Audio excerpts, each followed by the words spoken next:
ujeedada meeshaan aan iskugu imaanay saaka waxaa faahfaahinta waan wada geli doonaa insha allahu tacaala inaan ka hor dhacay Marrabi waxaan ogsoonahay degmada inay ku soo jirtay inay diyaariso qorshe ay ku diyaarinayso hirgelinta qaadashada shatiga ganacsiga ee dowladda hoose oo weli aan degmada ka bilaabanin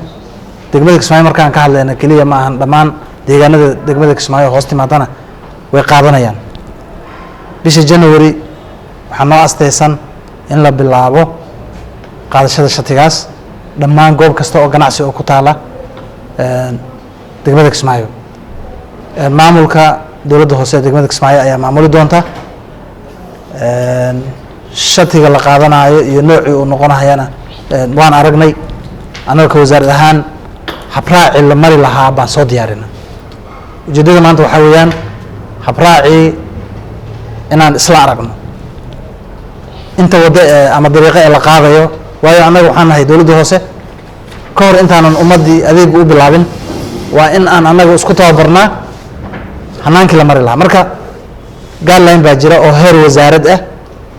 wasiirka weli ma saxiixin waxaan rabnaa laakiin maanta haddaan isku garanno in hagahan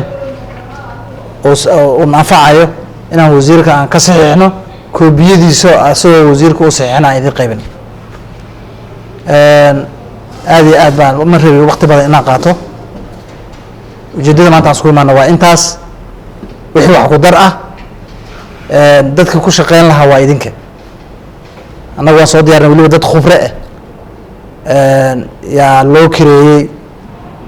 oo hay-ad la yihahda ILO baa naga bixisay ninkii qoray boogan asagoo English ah haddana waa la turjumay presentation haddana waxaa ka diyaariyay garoon insha Allah presentationka asagaa noo soo koobayo oo qodobada ay buugga uu ka koobaya ma badno ruux walbana uu haystaa koobiga asaga ah marka insha Allah maalmahan waxaan rabnaa inaan u dul qaadano waa muhiim shaqooyin fara badan inay idin yaalaan waan ogahay laakiin waxaa arrintan ayada anaga inaan xoojinaan rabnaa shati qaadashadaas waan ka xunnahay 7 sano kadib in weli hal goob oo ganacsiga shatiga dowladda hoose ay ku dhegantahay inaysan jirin waa laazim qasab ah in shatiga dowladda hoose ee ganacsiga la wada qaato ganacsatada hadda kahor waan la kulanay waana la kulmayna hadda waa qasab in sharciga dowladda hoose la qaato waana waxa ugu muhiimsan ma garanaysaa dhammaan waxaan ugu mahad celinayaa maamulka degmada Kismaayo inay diyaariyeen shahaadooyin la qaadan lahaa iyo grade-yadii macnaha ay kala yihiin grade A grade B grade C grade-yada inay diyaariyeen afmayna way ka bilaaban insha Allah degmooyinka kale tan waan ka bilaabana haddaan anaga guideline-kan dhammaan degmooyinka dowlad goboleedka Jubbaland baan u qaybinaynaa waxaan jecelnahay 2021 in la wada qaato sharcigan waan arki doonaa waa sanadle macnaha shatiga waa sanadle sanad kasta waa la cusboonaysiin dhisidda dowladaha hoose iyo horumarinta dowladaha hoose iyo dhammaan howlaha ay ku mashquulsan tahay ee ah soo kicinta dowladaha hoose iyo dhammaan dhisidooda aad iyo aad baan uga mahad celinaynaa mahad celinka bacdi runtii waa arrin aad iyo aad mood in loo qaaday tilaabo dheer oo loo qaaday in maanta aan u fadhino shatigii dowladaha hoose ee ganacsiga waana muhiim dowladda lugaheeda ama dhaqaaqeeda waa dowladda hoose sababtoo ah haddii ay dowladda hoose shaqaynin waxaa weeyaan ma shaqaynin dowladdu ma shaqaynin waxaana leeyahay hadda sanadkan dhammaanayo hadda bishiisii 12 aan ku jirno wax badan bay ka qabatay wasaaradda arrimaha gudaha oo ay soo qabatay dhismihii konsoladii afmadow iyo intii kale oo ay ku mashquulsantahay inay dhisto haddana maanta ay taagan tahay shatigii aanan qabo insha Allah sanadkii cusbaa waxaa inooga haray wax ka yar wiiga ka bacdi in ay hirgeli doonaan dhammaan degmooyinka 15 degmo ee Jubbaland inay ka shatigan u ka dhaqan galo aad iyo aad baan ugu faraxsanahay dawlad sideedaba ciddii bulshada u adeegta ayaa ugu muhiimsan. dowladda stateka marka laga soo tagay amnigeeda, bulshadaas magaalada Kismaayo waxaa adeega siiya oo loogu talagalay inay adeeg siiyaan oo waddooyinka u dhisaan oo nadaafadii u sameeyaan oo dhinac walbaba ay ka kaabaan waa dowladda hoose. dowladda hoose haddii aan la tayaynin oo aan shaqadeedii iyo shuruucdeedii iyo nidaamkeedii aanan loo hagaajinin, dowladda hoose waa marka way ka bannaan tahay. dowladnimada hoose way ka bannaan tahay. bulshadii ilaa cid wax u qabanaysa ma jirto. wasaaradihii iyo taliyaashii wax uma qabanayaan. waxa wax qabanaya waa dowladda hoose oo bulshadaas iyo u dhexeeya iyo dowladdii. marka aad baan ugu faraxsannahay in hadda wasaaradda ay u soo jeesato inay tayeyso dowladda hoose.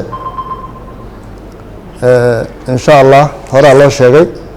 wixii shuruuc ah oo lagu dhaqayo ummadda waa shuruuc aan maaragtay wax ku leenahay oo innaga aan soo diyaarsannay oo dowladdeenna ay diyaarisay ayaan ku shaqayn doonnaa. wasaaradda arrimaha guduhu inay hadda sanada kan wado soo nooleyntii iyo dib u nooleyntii dowladihii hoose ee dalka oo aad mudaawil inay meel inayba iska dhinteen ama meel dhimasho ku dhow marayeen. marka aad baan ugu faraxsannahay in maxaan ku idhaahdaa la hagaajiyo oo la dhiso oo la tababaro dadkii ka shaqayn lahaa hawsha.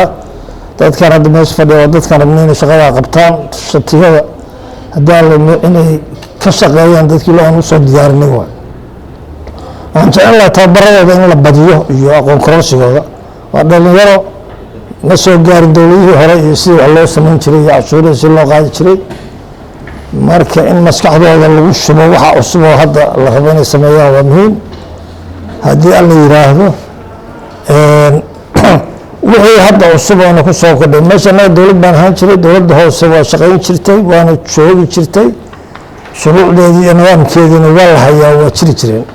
wixii marka cusub oo lagu kordhin karo oo maadaama adduunku maalmoba horu marayo waa soo dhaweynaa wix cusub oo lagu kordhinayo. wixii jirayna waxaa la rabaa in haddaan laga maarmi karin in la ixtiraamo oo lagu shaqeeyo. shatigana cid kasta oo shaqo qabanaysa oo ganacsi shaqo ganacsi qabanaysa waa waajib uu ku noqonayaa darajada uu ka galaba. waxaan rajaynaynaa marka waxaas gruubka qiimeynta iyo kuwii shatiga goyn lahaa iyo wixii dhan waa diyaar. annaga waxbaanu diyaarinay ka dowlad hoose ahaan wixii aanu diyaarinay anaga iyo wasaaraddu waxaan rabnaa inaanu si gaara intaan uga fariisano laisla arko. tariifada dadku lagu goynayo in laisla arko. wixii shuruuca oo lagu shaqaynayo in laisla arko. meel maxaanku yidhahdaa la wada arkayo oo sharciga oo fiican oo in laga bilaabo wixii waxa aynu haysanaana waa maalmo kooban. maalmaha waan rabnaa inaynu diyaargarowga dhammaystiro haddaan la idmo. aad iyo aad baa mahadsantihiin.